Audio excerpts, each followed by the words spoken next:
by the end of this video, hopefully you'll never make a $6,000 mistake like I did on my first Burr investment property.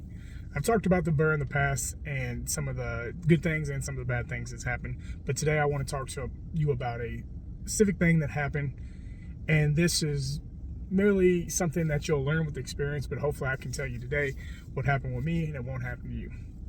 Okay, so I bought a property. I got a reference from somebody that I knew about a roofing company.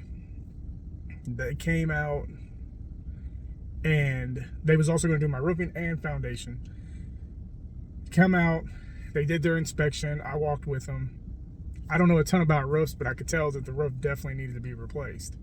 So they did their part and said, hey, okay, here's what we got. Here's how much it's going to cost. Cool. So then maybe an hour into the project, or what they usually do is a tear off, I knew that some of the boards was going to be replaced, the OSB boards. He said that it was like $45 per board that they're going to have to replace. They already put in the price for 3 of them. So they start to tear it off and they're like, oh, well, the trusses are bad and there's no insulation in the roof. Now, I'm not going to only say that they should have been able to tell me that from their inspection. I should also probably did a deeper dive on that, because when they got in there, all of a sudden that price jumped from about $8,000 for the roof replacement to about $14,000.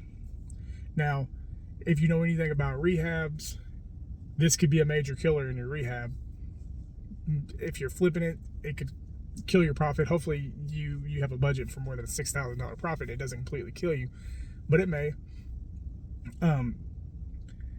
Now, the whole goal of the Burr is not to be out of pocket. So basically what this did is I had to come out of pocket my own $6,000 to make sure I paid for this, because my lender did not approve me for a $14,000 roof. They approved me for $8,000, which what I was originally told.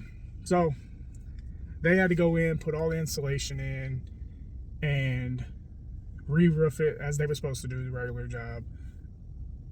Great. It was done, but it cost me $6,000. So it was a very valuable lesson. The lesson I learned is to make sure you get in there and see it. And also, at no point do you ever go off one bid. I went off one bid because this was a trusted contractor through somebody else I knew. Everybody's experience with other people are completely different. And at the time, it seemed pretty legitimate, but then it kind of unfolded that this person wasn't who they portrayed they was. So my second mistake, outside of not doing my due diligence and getting more than one quote, is that the person that did it ended up burning me. I could potentially, I don't really think I'd have any grounds for suing them or anything, and there's really not much I can do about it. But they also did the foundation work. They did all that. Then they came back and said, oh, well, it's going to be an extra $500. We saw some things.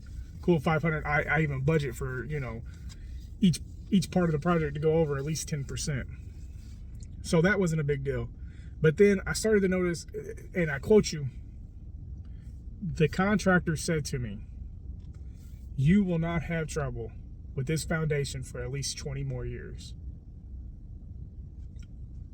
Great, I went for it.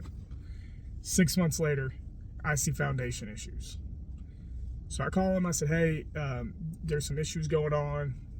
He's like, oh, okay, well, sometimes things get mixed. We'll come out there, we'll take care of you. A week goes by. Yeah, we're working on it. We're gonna get the guy out there. Another week goes by, nothing. Another week goes by. Oh, sorry, haven't been trying to annoy you. Lots of things going on. The house wasn't falling down. No problem. Get out. Let's fix it. Another week goes by. I said, hey man, what's the deal? What's going on? He basically said, oh, well, we only do foundations during the winter time when work is slow. Work's not slow right now. So basically he told me the next dollar is the most important dollar, and he's not getting any more money off my project, so he's not going to come back and fix it, because he fixed what he said he was going to fix. Because what part of the foundation he said he wasn't going to fix, they didn't see. Just some crazy stuff. So that was the mistake I made. Hopefully By me telling you this, it's a mistake that you ain't gonna make. There will always be mistakes. I'm learning more and more. I've had a lot of issues with contractors. Hopefully I look to build some good relationships with contractors and really streamline this business and really make it my career. But that's really was the $6,000 mistake, was the roof.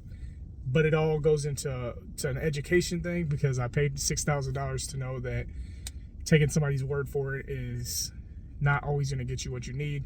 So you need to be able to get multiple quotes, at least have some knowledge of what you're doing. I've in the last year learned a lot about construction and what kind of better at pricing it. It's always good to have mentor people around you that have nothing to win or lose in the deal for you, just doing it just because they do real estate as well and they want to help. I found a lot of people in the community like to network, like to help other people out. It may lead to business down the road. Some people just like to do it just because they just love real estate, just like anything else where you might pick up a mentor. But if you guys have any questions about the mistakes I made or other mistakes I made, or even the wins of it, because in that Burr, I did not lose any money. And I have a whole playlist of Burr information. So you can take a look at that and see how I made up that $6,000 at the end. And if this video brought you any value, like, subscribe, and share. And check out the next video.